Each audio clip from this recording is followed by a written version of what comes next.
আসসালামু আলাইকুম। বাংলাদেশ আসলে একটা সার্কাসমূলক দেশ।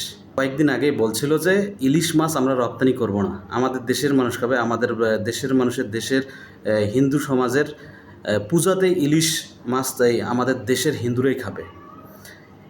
এই যে কথার ফুলঝড়ি, বাঘা বাঘা কথা, বড় বড় কথা, এখন আবার পাঠানো হচ্ছে ইন্ডিয়াতে ইলিশ, অনেক ইলিশ, অনেক অনেক বেশি ইলিশ। তো এই আপনারা যদি শেষ পর্যন্ত পাঠাবেন, তাহলে এই হুঙ্কারগুলো আগে দেওয়ার কি দরকার ছিল?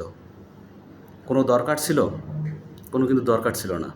আপনারা যেভাবে এই হুঙ্কারটা দিছিলেন, প্রায় 98% মানুষ কিন্তু আপনাদের ভালোবাসা শুরু করছিল।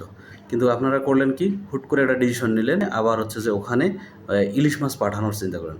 আসলে আপনাদের যথাযথ জবাব দিতে হবে, কী কারণে কেন ইলিশ পাঠানো হচ্ছে? এটা তো পাঠানোর কথা ছিল না। কেন পাঠাচ্ছেন এটার আসলে সঠিক জবাবদিহি, সঠিক কারণ আপনাদের